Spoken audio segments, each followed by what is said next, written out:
Então, uma das primeiras, acho que, tentativas, assim,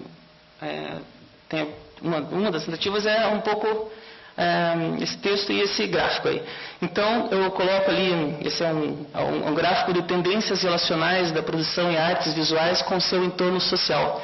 E tem aquelas duas linhas, que elas estão bem apagadas ali, mas a vermelha seria o de uma arte experimental crítica e de conteúdo político, e a azul seria uma arte mais formalista e mais voltada ao mercado. E a ideia é justamente, então tem ali os anos, não dá para ver direito, mas as marcações ali são 60, 70, 80, 90, até chegar a última ali, que seria 2010. E acho que tem algumas questões, assim, né, quando a gente fala, por exemplo, que no Brasil existe uma amnésia geracional. Então, é como se fosse uma característica do povo brasileiro não conseguir lembrar da sua história, então, que aconteceu há 10 anos atrás, isso também nas artes visuais. Hoje em dia é diferente, mas até um pouco tempo atrás, assim, realmente não se conhecia o que a geração anterior havia feito. E isso acho que não é uma coisa espontânea, né, ou uma característica genética do povo brasileiro. Então, eu até estava colocando aqui que isso é reflexo de tomadas de posição política feitas anteriormente. Talvez não de uma forma tão causa e efeito, mas com certeza repercute, né, reverbera no nosso meio. E, sem dúvida, assim, mesmo nas artes visuais, a questão a ditadura militar é algo que tem a ver com isso. Porque se a gente imaginar que ainda que tenha tido durante um tempo assim trabalhos, né, políticos e que manifestavam-se objetivamente em relação a esse período de ditadura, né, e fazendo uma crítica, uma tomada de postura assim, de contrapoder, a gente vê que mesmo com esse momento de crítica, você vê que a ditadura ela fez alguns atos assim bastante objetivos, né, de perseguição, de extradição, de tortura. Então, de alguma forma, ela deu uma enfraquecida na nossa resistência crítica, assim. E quando chega esse momento da abertura política, que eu coloquei ali nesse gráfico, ali bem no meio, ali na hora que as linhas se cruzam, que seria diretas já e, enfim, o fim da ditadura, o que acontece também é que no mundo inteiro está tendo uma onda neoliberal, né? De alguma forma, a gente vê que teve uma expectativa bem grande também no meio da arte em relação ao mercado. E aqueles trabalhos, aquelas produções artísticas mais críticas e políticas foram até, de certa forma, depreciadas um pouco enquanto trabalho de arte, né? Se falava assim, não, isso é trabalho dos anos 70, isso é trabalho contra a ditadura. Um pouco esvaziando o próprio sentido político que a arte pode ter, né? Vários sentidos políticos. Bom, então, essa questão aí da amnésia geracional contra uma lobotomia social programada, né? A gente imaginar, tem uma marquinha ali também que não está dando para ver direito, mas em 1971, né, o Estado brasileiro suprime do ensino médio, né, as disciplinas de sociologia e filosofia. Então são dados assim muito objetivos, né? Você vê que isso só voltou, a gente tem várias gerações aí, inclusive a minha, que não teve isso como um ensino, né, no segundo grau e tudo. Você só tem o retorno disso oficialmente para os currículos em 2008. Então, né, são dados assim concretos. Mesmo assim, eu acho que esse mapa, assim, esse gráfico, ele é um pouco impressionista, porque teria que alimentar ele com outros dados, né?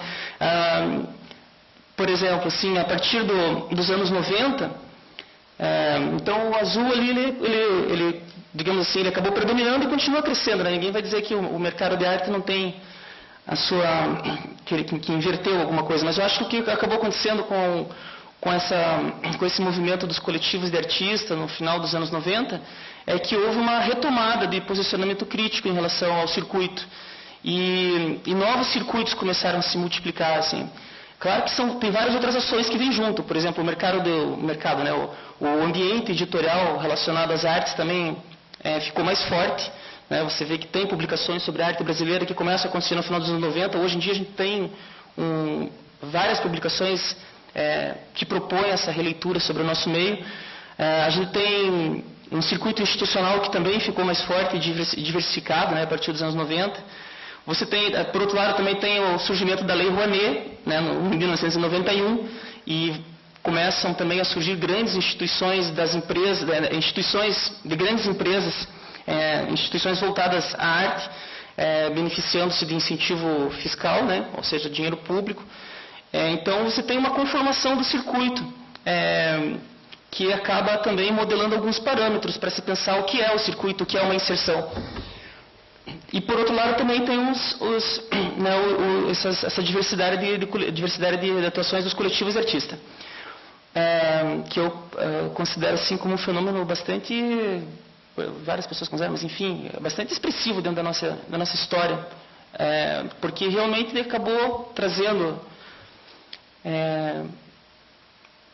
outros parâmetros para a gente olhar esse nosso ambiente aí, né? Se a gente for pensar o Torreão aqui, tem um próprio nervo óptico antes, mas o Torreão também tem uma atuação na cidade, em vários outros grupos, né? Depois também, mas estou falando assim, vocês mais um pouco anteriores, assim, nos anos 90 e 80, se for ver, em alguns momentos eles acabam sendo atuações que agregam as principais reflexões em relação ao próprio ambiente. Né, o Alpendre, em Fortaleza, o Agora Capacete, no Rio, mais recentemente lá a ocupação da Prestes Maia, em São Paulo, o Centro de Experimentação e Informação em Arte, em Belo Horizonte, né, que organiza a Manifestação Internacional da Performance. Quer dizer que são agrupamentos de artistas, né, ou de pesquisadores independentes também junto, que acabam gerando toda uma rede de produção e de acontecimento que realmente traz a possibilidade de realização de práticas artísticas que são diferenciadas do que costumeiramente frequenta o mercado de arte e mesmo o circuito institucional mais expressivo, né, ou de maior visibilidade, digamos, não expressivo, mas de maior visibilidade no Brasil. Então, por isso que no gráfico tem aquela curvinha meio ascendente de volta do vermelho. Não dá nem para ver as cores, mas enfim, o vermelho seria essa retomada do artista em relação ao seu circuito, né, essa retomada propositiva. Pensando também que muitas vezes a gente ouve a expressão assim, que a inserção do mercado de arte. E fica no ar assim, um pouco a ideia de que mercado de arte é o próprio circuito de arte. E isso seria... Eu até fiz a primeira observação, que também não dá para enxergar lá em cima. Enfim, é uma sequência de predominância, assim, né? Então, a arte é maior do que circuito de arte, e circuito de arte é maior do que economia da arte, e economia da arte é maior do que mercado de arte. Né? O mercado de arte está inserido nas outras instâncias, não é ele que é a arte. Né? Você ser um sucesso comercial, ou você estar inserido no mercado de arte, não é o único campo para você poder realmente... transitar, refletir, né, colocar o seu trabalho tanto num ambiente do meio artístico quanto numa troca social. Então, para terminar um pouco essa história aqui do mapa, desse gráfico, eu marquei outras questões ali também. Eu marquei 2003, né, a entrada do Lula na presidência, porque realmente, se você for considerar então um primeiro momento de ditadura militar e um segundo momento assim de neoliberalismo, né, tanto social quanto um Estado neoliberal, isso também tem implicações diretas no nosso circuito, né? Qual era a atuação dos governos antecessores em relação à cultura? Era repassar toda ela para o mercado. O que é o mecenato? Né? A Lei Rouanet... Hoje em dia, bom, o que foi, né, o mecenato, basicamente, foi repassar a responsabilidade pública do Estado de também cogerir essa produção cultural, de coparticipar desse ambiente, e dizer que tudo é responsabilidade do mercado. Então, todos lá indo conversar com os departamentos de marketing das empresas. Então, você vê como são várias, né, tem a cena autônoma, independente, mas tem o Estado também, que também muda suas políticas. E, de fato, a partir de 2003, com o Gilberto Gil, e agora também, né, com o Juca Ferreira e tudo, é evidente que o Ministério da Cultura e a Funarte, eles aparecem na cena brasileira de um outro jeito, né, de uma outra forma, com ainda que isso tudo esteja sendo construído, inclusive com participação, né, através dos colegiados setoriais de artes visuais, do qual eu participo, aqui do Rio Porto Alegre tem o André Venzon, que participa também. E ainda que tenha muita coisa para ser feita, de fato você tem uma mudança de intervenção do Estado em relação a isso. E eu acho que isso também é papel do artista. De alguma forma, reivindicar que o Estado participe disso de uma forma a tentar incentivar, né, e fomentar uma produção de pesquisa, né, uma produção que seja mais experimental e, por outro lado, também que consiga atuar na preservação, né, das tradições. Enfim, acho que então o artista pode participar disso no sentido de reivindicar que o Estado tenha essa função em relação à cultura.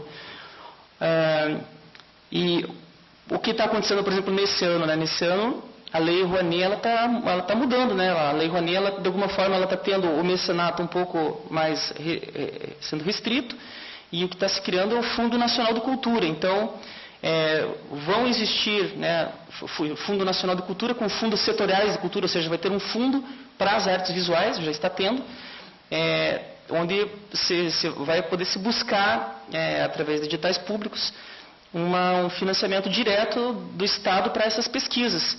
E isso é uma forma também de fazer com que esse dinheiro possa ir direto, ou mais próximo, pelo menos, do pesquisador e do artista, e não ficar totalmente intermediado pelas grandes instituições, porque o que a gente tem, na real, é o grande mediador institucional, até recentemente, dando as cartadas do que é o setor. Agora, quem produz a pesquisa e quem produz a arte são os artistas, são os pesquisadores. E esses é que têm que ser apoiados de uma forma, quanto mais direto for, melhor. Porque dá mais oportunidades, né, para esse pesquisador e para os artistas, para que o trabalho possa ser feito de uma forma mais completa. Quantos minutos já foi? 10? Tem. Tá, então tá tranquilo.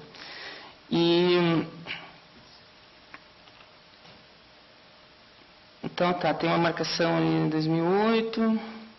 Bom, o que eu acho que esse mapa, assim, ele está um pouco impressionista ainda, esse gráfico, apesar de ele ser uma tendência, e acho que essa tendência faz sentido, mas ele está um pouco impressionista porque, obviamente, faltariam vários outros dados, né? Mas então eu até vou falar do que seriam esses outros dados para a gente imaginar ali, de repente, alguns pontos, assim, que podem fazer com que surjam outras curvas nesse gráfico, né? Que tem a ver com o nosso ambiente. Então, por exemplo, se a gente fosse ver... Deixa eu achar aqui os meus pontos. Se a gente começar a marcar, assim, por exemplo, as datas, quando essas instituições... outra questão também, né? A multiplicação dos cursos de pós-graduação em arte. Assim, que a partir dos anos 90 você vê que tem, né, alguns cursos, eles são mais antigos. Você tem lá, sei lá, o da USP, o da UFRJ, aqui, da UFRGS, né? A de Belo Horizonte, mas a partir dos anos 90, começo dos anos 2000, você tem uma multiplicação, né? Então, também, por um outro lado, também está rolando uma academicização do artista, né? Por um certo aspecto.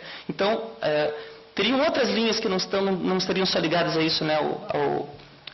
A um trabalho formalista de mercado, ou um trabalho experimental e crítico. Teria uma linha institucional, para a gente pensar, teria uma linha institucional pública e uma linha institucional privada, porque você vê que, além da academia, dos cursos de pós-graduação e mesmo de graduação, você também tem novos museus que surgem na cena, tudo muito recente, né? Você tem